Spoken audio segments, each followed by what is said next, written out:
Now, you are right that the records are showing, or the reports are showing, that there is an increase in hate crime against transgender people. And I do think that is very strongly linked to a lot of predators exploiting rules that are made for trans people to carry out activities that those rules should be nowhere near.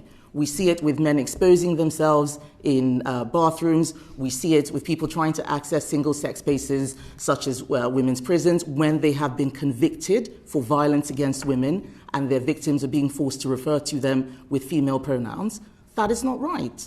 That is not right. So we have to make sure that we can sweep all that away. And when we do, life will get better for transgender people. But also, if, going back to your comments about, your point about me using the word epidemic, I will say again, almost an epidemic. And I talked about where the evidence was coming from in the previous question, but I'm not going to shy away from this. We cannot create a chilling effect on politicians and clinicians or anyone else raising concerns. That is not what our job is. You've made statements that contradict some of the best available evidence, including the government's own data. For instance, the LGBT survey that showed that there's no evidence of trans in a way the gay, but substantial evidence that trans people were at twice the risk of being exposed to conversion practices. And you've also made these statements using inflammatory language that likens children and young people coming out as trans to the spread of a disease. I've never said that. That is a lie.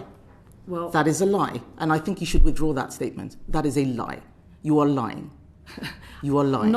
I'm not lying. You are lying. I have never ever used the word disease, and I think this is exactly what I'm talking about. You are making statements in a select committee that are untrue. You've just called me a liar. Can I just remind the Minister that is unparliamentary right. language? What she has said is not true. It's not true, and we have to use facts in this room. We can't just make stuff up. This is what I'm talking about. Well, I absolutely agree with you. I just don't think that your facts necessarily... When was that statement made? And where? So this is the government's own data. No. You said I used the word disease. When? I don't know. Did you? Of course I didn't. Well, and so you don't even know where that came from. Where did you get that from? Where did you get that from?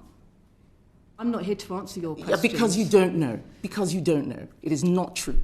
And you should not be saying that in this committee when you don't know where that statement came from. I'm not calling you a liar. You called me a liar. Can we please make sure that both of you use parliamentary language, please? I won't have this degenerate. Well, I will not have my name maligned by people making false statements about me. That is not true.